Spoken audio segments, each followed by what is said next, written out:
Nesse vídeo eu vou mostrar para você tudo que você precisa saber para você poder estar investindo em fundos imobiliários. Mas eu vou dividir esse vídeo em duas partes. A primeira parte eu vou falar tudo sobre fundos imobiliários, vou explicar sobre todos os tipos de fundo.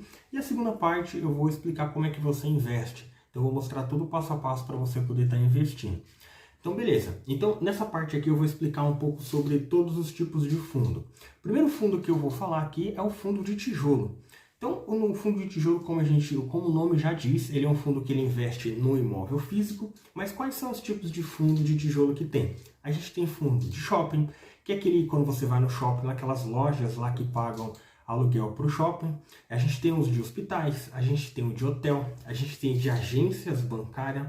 Agências bancárias é um tipo de fundo que eu não gosto muito, justamente porque não acredito muito que vai ter muitas agências no futuro.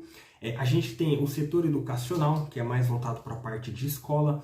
A gente tem lajes corporativas, que é aquelas lojas lá, salas comerciais, né? No caso, assim, home office, né? Tem empresas que trabalham com home office, tem muitas lajes corporativas.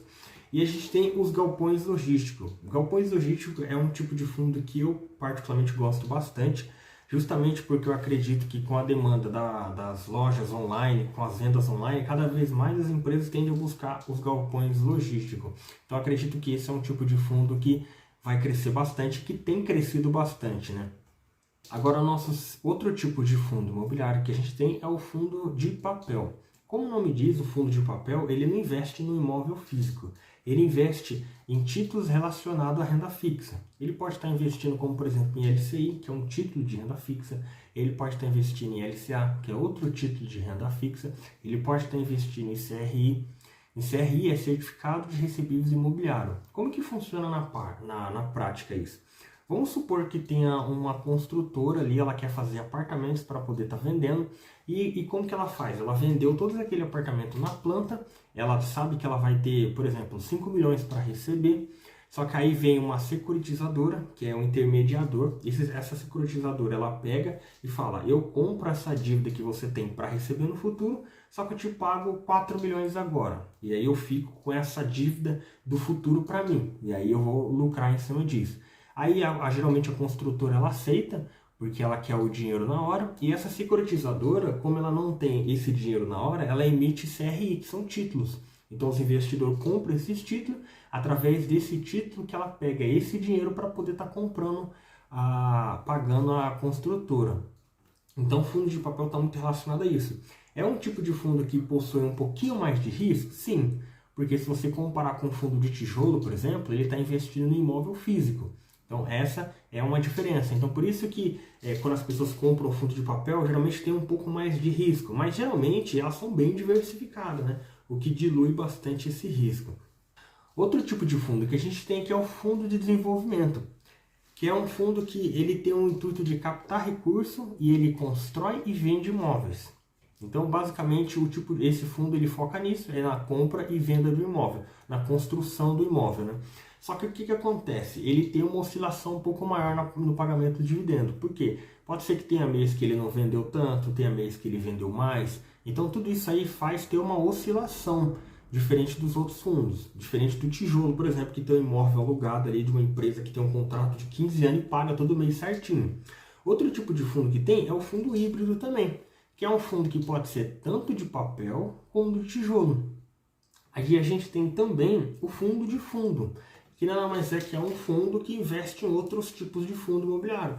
Então esse fundo de fundo também, imagina que ele comprou um pouquinho de um fundo de logística, ele comprou um pouquinho de um fundo de agência, um exemplo, ele comprou um fundo de hotel, ele tem um portfólio maior. Qual que é a vantagem disso? A vantagem é a diversificação. Então você não precisa ter muito conhecimento para você poder estar investindo. Se você comprar uma única cota dele, você já está investindo em vários fundos. Aí quando você for comprar, você vai conseguir ver todos os tipos de ativo que ele tem. Só que qual que é a desvantagem? A desvantagem é que você acaba pagando 2 vezes taxa de administração. Porque imagina que cada fundo tem a sua taxa de administração. E aí você tem um outro fundo que compra cotas daquele. Então ele também tem taxa de administração. Então a desvantagem desse fundo é que ele acaba tendo 2 taxas de administração. Mas aí vai para aquelas pessoas que não quer ter muito ou que não tem muito conhecimento, ele é uma ótima forma de você diversificar. Aí a gente já falou de todos os tipos de fundo, a gente já falou do todos os tipos de fundo que tem. Agora o que a gente tem também é os tipos de gestão. Cada fundo ele tem uma gestão. Quando você for comprar, você vai ver lá, tem uns que tem gestão ativa e outros que tem gestão passiva. Mas na prática, qual que é a grande diferença entre cada um deles? A gestão ativa é aquele gestor que ele tem mais autoridade para poder estar tomando decisões dentro do fundo. Imagina assim, o gestor é aquele que está administrando todos aqueles imóveis ali, então ele pode estar tomando decisão como, por exemplo, compra e venda de um imóvel, ele pode estar fazendo uma determinada reforma pensando na valorização dele, pensando em talvez reformar para alugar mais caro.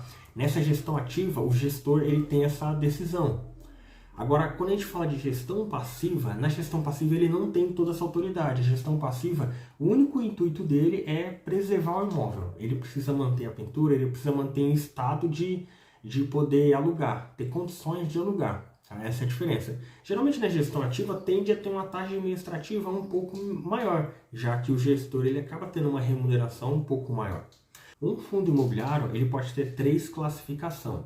Ele pode ser monoativo e multi-inquilino, ele pode ser multi-inquilino e monoativo, e ele pode ser monoativo e mono-inquilino. Mas na prática, o que isso quer dizer cada um desse aqui? Monoativo e multi-inquilino quer dizer que ele tem um único ativo alugado para vários inquilinos. Agora, se a gente tem um multiativo e mono-inquilino, ele tem vários imóveis alugados para o mesmo inquilino. E quando a gente tem um monoativo e um mono-inquilino, isso quer dizer que a gente tem um único imóvel alugado por um único inquilino. Então isso é um pouco ruim, esse mono-mono, que geralmente é um fundo que ele tem um risco muito grande. Então espero que eu tenha te ajudado. No próximo vídeo eu vou mostrar como que a gente faz para investir. Então eu vou pegar um pouquinho mais sobre indicadores, vou falar um pouco mais sobre cada um dos indicadores e qual que é o passo a passo para você poder estar investindo. Então espero ter te ajudado e até a próxima.